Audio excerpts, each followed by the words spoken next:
Shalom, shalom! Estamos hoje aqui em mais um dia da nossa jornada de cura e transformação na contagem do Homer. Vamos juntos nos conectar com o Eterno, abrir o nosso coração e deixar com que Ele nos transforme por dentro. Vamos então iniciar com a bênção. Baruch atah Adonai, Eloheinu melech haolam, asher kiddushanu, bemitzvotav, vetzivanu, al sefirat haomer. Bendito és tu, Adonai, nosso Deus, Rei do Universo, que nos santificou com os teus mandamentos e nos ordenou quanto à contagem do Homer. Amém? Nós estamos hoje no 20º dia da contagem do Homer, e no dia de hoje nós vamos falar sobre algo que pode parecer pequeno, mas que paralisa sonhos e afeta destinos. Nós estamos falando da preguiça.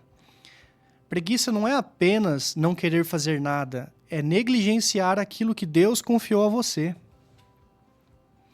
É postergar o seu chamado, é adormecer enquanto o tempo está passando. É muitas vezes o medo disfarçado de cansaço, o desânimo escondido atrás de desculpas, falta de ação onde nós já temos direção. Mas afinal, o que é a preguiça? A preguiça é a recusa de enfrentar o esforço necessário para obedecer, para crescer e frutificar. E ela se manifesta em 3 esferas: na emocional, no espiritual e no nosso físico. No emocional, a preguiça nos sobrecarrega. Sabe aquele dia em que você tem um monte de tarefas a fazer, mas você fica o dia todo ali no celular, passando vídeo. Por fora pode parecer um descanso, um momento de lazer, mas por dentro o coração está sobrecarregado e travado. É como um celular que ainda tem bateria, mas está com a tela congelada, travada. A energia está ali, mas nada responde. Isso é a preguiça emocional. É quando sentimentos como o medo, a ansiedade, a frustração nos fazem evitar a ação. Lá em Provérbios, no capítulo 13, versículo 4, nos diz assim: o preguiçoso quer muito e consegue pouco, mas quem trabalha com dedicação tem tudo o que precisa. Quantas vezes você já teve uma ideia brilhante ou recebeu uma oportunidade incrível?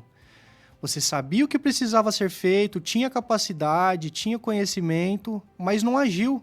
Ficou esperando o momento certo, mais motivação, ou simplesmente foi vencido pela preguiça. Então você vê alguém com menos habilidade, menos conhecimento, mas que teve uma coisa que você naquele momento não teve: a determinação. E é isso que Salomão está nos dizendo aqui. Não basta saber, é preciso fazer.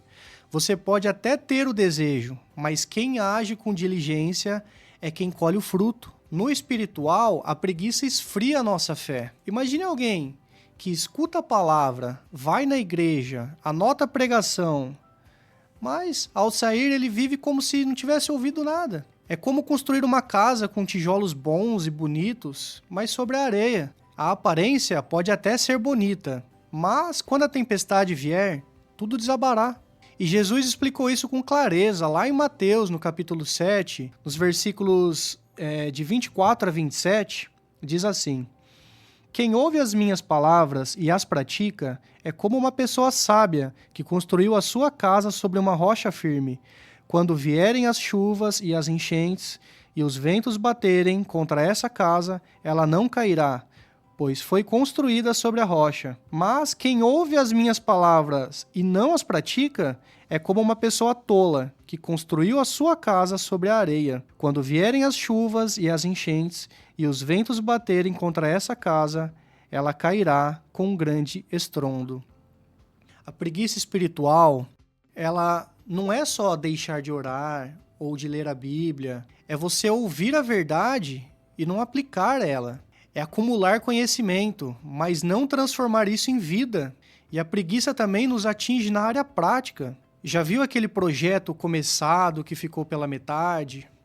Ou aquele curso que você pagou, você começou ele todo empolgado, mas você nunca concluiu? Ou aquela ideia que você vive dizendo: um dia eu vou fazer, mas esse dia nunca chega? É como ter uma terra fértil ao seu redor, mas você nunca plantar nada. A preguiça prática é essa paralisia da ação. É quando sabemos o que precisamos fazer, temos os recursos, mas simplesmente não fazemos. Lá em Mateus, no capítulo 25, no versículo 26, diz assim: servo mau e preguiçoso, você devia ao menos ter colocado meu dinheiro no banco, onde ele teria rendido algum juro. Aqui Jesus está falando da parábola dos talentos, onde um senhor saiu em viagem e entregou a 3 servos uma certa quantia de dinheiro. Os talentos ali, é uma simbologia do dinheiro. E 2 deles trabalharam muito e multiplicaram os talentos que eles receberam. Mas um, com medo, ele enterra aquele talento. Ele não perdeu o talento, mas aquele talento também não gerou frutos. O Senhor não o repreende por ter falhado, mas por não ter tentado. É uma repreensão à preguiça prática. É quando nós não usamos aquilo que Deus nos confiou. Talvez você não esteja em pecado, nem esteja fazendo nada de errado, mas você não está fazendo nada com aquilo que Deus te confiou.